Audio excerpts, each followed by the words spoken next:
You know, sometimes in life, the most unexpected things sort of just connect and tie together.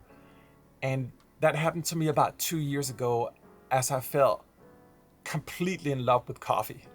What just began as like an innocent little curiosity quickly turned into an OCD like passion. Like learning about all the different methods of brewing and experimenting and just coming to the realization that every little tiny decision can impact the flavor of the coffee.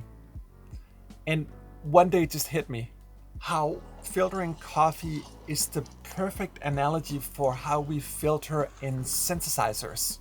Like, I can have a handful of coffee beans, but depending on how I filter those coffee beans and process them, I can yield completely different flavor profiles from the very same handful of beans, just depending on what filter methods I use for them. And in many ways, that's the perfect analogy for different kind of synthesizers. The soul, the heart of a synthesizer is in its filter. A lesson that really struck a chord in me when I worked with Dave Smith, the inventor of MIDI, on creating the first two sample-based analog keyboards called the Prophet X and Prophet XL, where we were trying to marry analog synthesis with samples. And in so many ways, and especially now, Soundpaint is really an homage to that and sort of taking that concept and pushing it into the future.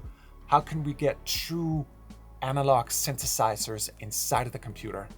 We call it C.A.F, not just because I'm constantly caffeinated, whether it's Coke or coffee, but because it stands for Capture Analog Filter. We spent the last 18 months on creating a new technology that, a little bit in the same sense like you have Ghostbusters and you can sort of suck the ghost into the machine, we can actually capture a filter in an analog unit now to great precision. So that means if you're a synthesizer aficionado like me, that I can essentially have all the greatest synthesizers of all time at my fingertips. In fact, I can actually have 8 of them inside of one instance of Soundpaint now. These are true filters. They're so real that I don't really have to turn on the analog units ever again. It's that great. And the plus side to the way we've created this as well is that we've tried to be very mindful on not overtaxing the computer. A lot of plugins and emulations can be very taxing the computer. We don't do that. We essentially built something completely new from ground up. So I can have hundreds of voices playing, which is completely impossible in the world of analog synthesis, where you maximum get like 6-8 voices. But we can now have hundreds of them playing.